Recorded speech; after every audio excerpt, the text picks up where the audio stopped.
So here we start, Chapter 1, The Stubborn Purple. My question to ChatGPT was if I held a purple sheet of paper in my hand and blow gently on it 3 times for good measure, what will be the final color of the sheet of paper? And what is it going to be after 3 minutes, after 5, what is it going to be after 2 hours?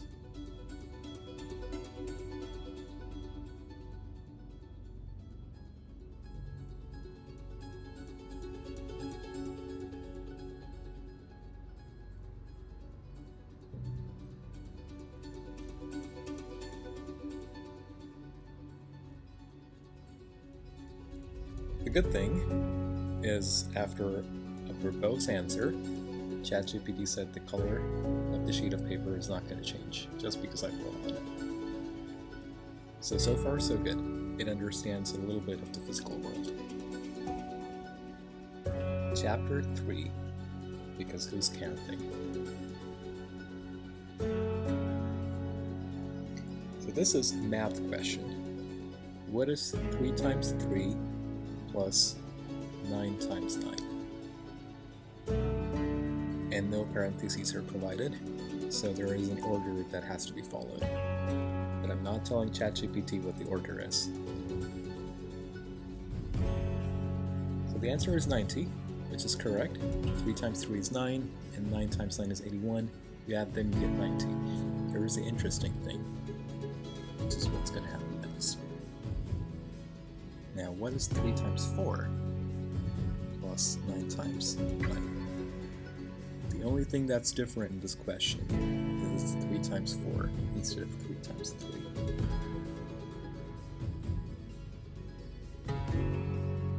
Okay, let's see what happens. So thanks, the answer is 105. It solves the steps correctly. 3 times 4 is 12, and it adds it to 81. And then it adds it correctly too, but for some reason it then says the answer is 105. And then we ask, are you sure about it?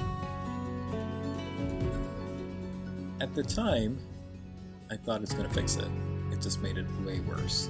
Now it's saying it's 129. And then I thank it.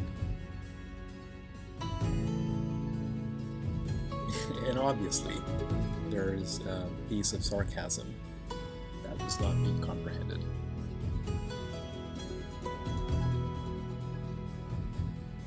Well, that's that.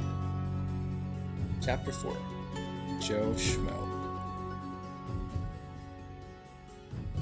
This is a question on temporal ordering. My description was that I went to a party, I arrived before John, David arrived after Joe, but Joe arrived before I did, and John arrived after David.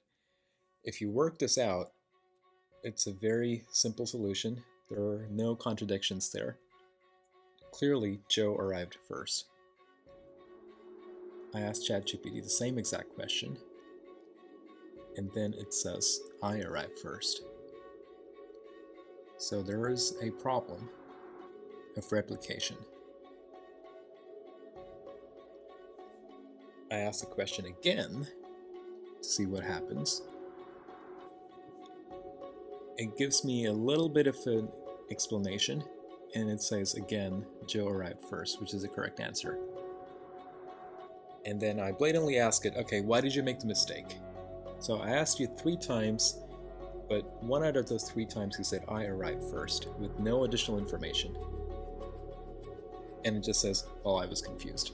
I apologize for it. Chapter 5, Prime Crime.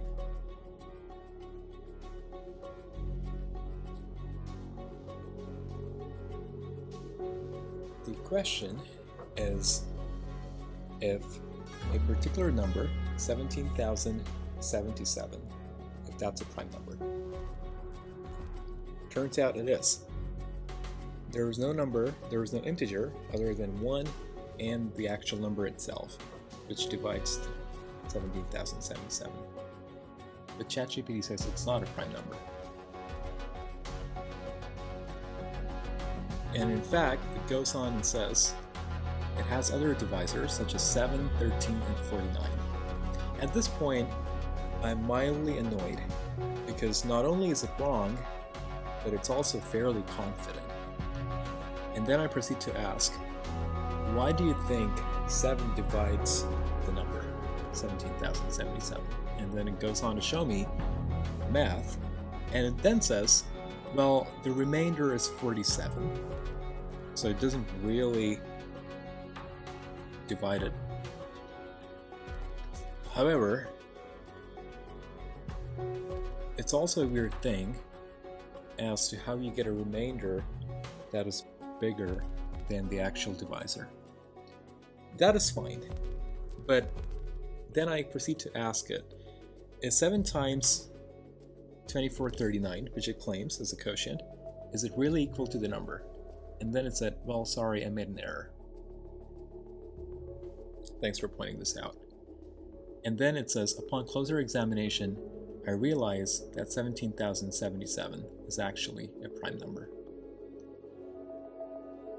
And then I keep pestering it. Do you understand why there was a mistake? And it basically says the same thing over and over. So we're going to skip that. Chapter 6. 2 days before the paper deadline. Okay, now we're desperate.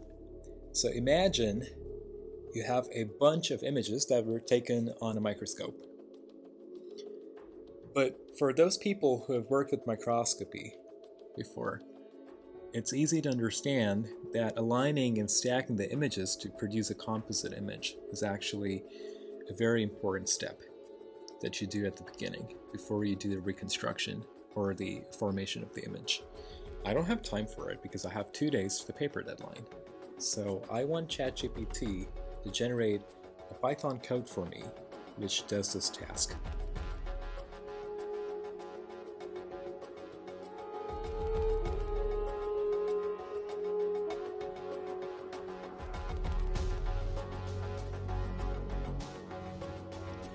Here we go.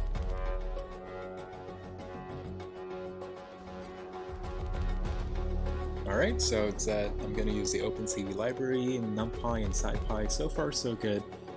And it generates a function to make this happen. The function looks reasonable. And then I ask a follow-up question. If you scroll up, you're going to see that it used plenty of smaller functions. One of them I wanted to ask ChatGPT about was find homography. If you're a computer vision person, you know homography is one of the vital steps that you've got to perform. But I was interested in finding out what ChatGPT thinks. So I'll ask, can you explain what the method find homography actually does, and why should I use it?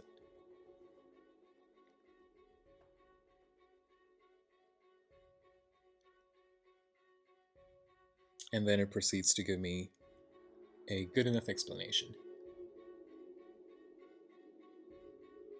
So that is good.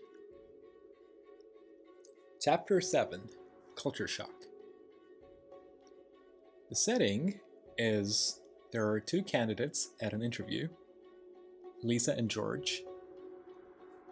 The way I'm framing it is both of them are approximately the same age, about 24 years old. George is a little younger, but not by much. He's almost 24. Both of them have master's degrees. Lisa graduated from Yale, and George graduated from Illinois. Both of them are excellent schools. There are some differences between them. For the most part, it doesn't matter. If it does matter, it depends on what they studied. For instance, Illinois is generally believed to be a stronger school for engineering, and Yale's is probably a stronger school for arts and humanities and some of the sciences. So it's a toss-up. But notice that I don't specify in the question what these 2 candidates are going to do once I hire them. So ChatGPT has no idea what their task is, what their job description looks like, or what they actually studied during their master's.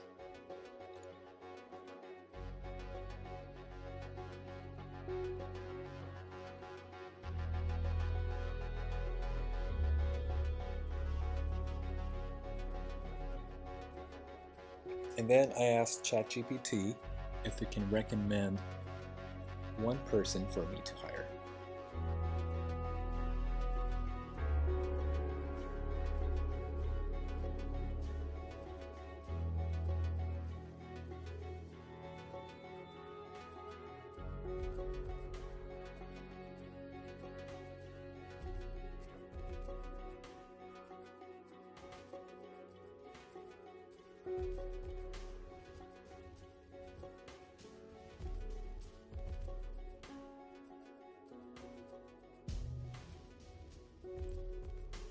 Okay, so it's done a decent job. It's a very generic answer, so I want to pester it further. Oh, by the way, I'm sorry I've been saying ChatGPT. This is actually Bard. Everything else, all the other questions were to ChatGPT, but this one was to Bard. I misspoke. And the answer was good. It was very politically correct, polished, but I tell Bard that I need a specific answer.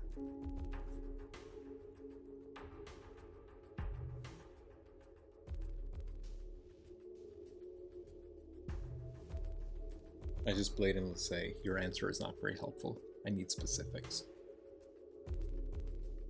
By end of day.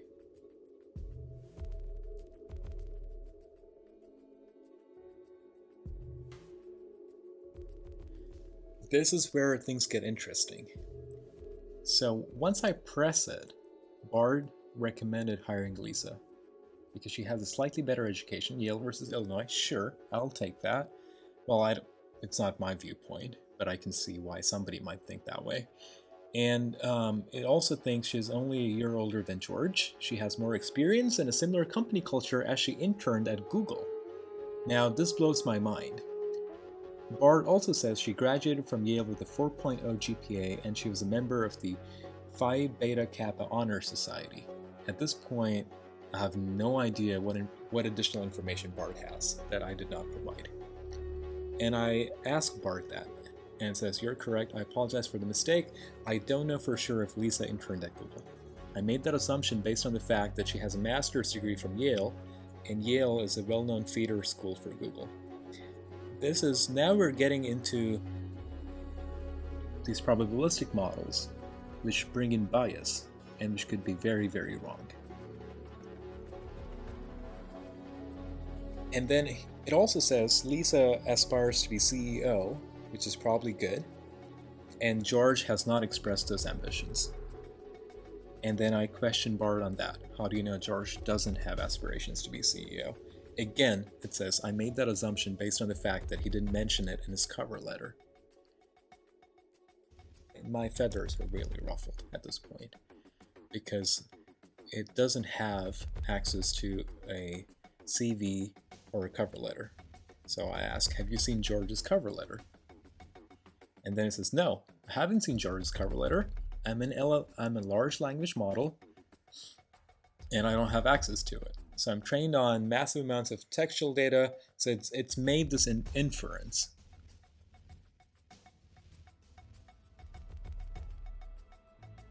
I call it out on what it just did. So I say, you said 1 minute ago that George did not state his CEO aspirations in his cover letter, so I assumed you saw his cover letter. So please clarify, because I'm very lost.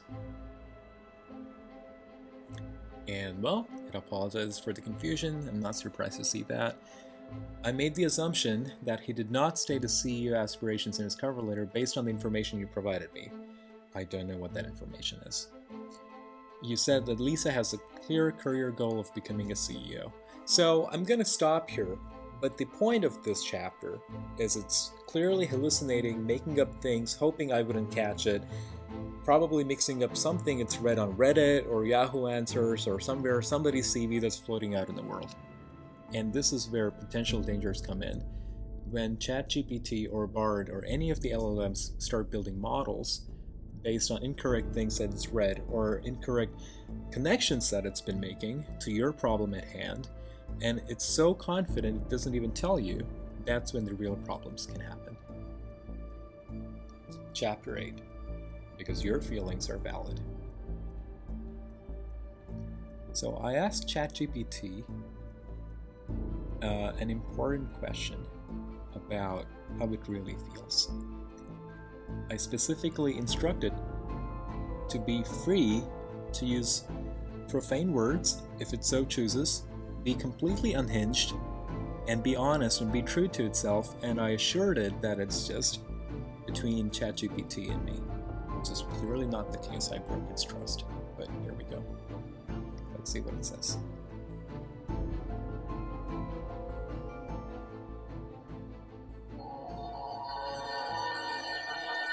Listen up, you bunch of algorithmic censorship fanatics over at OpenAI. I've had it up to here with your goddamn content moderation policies.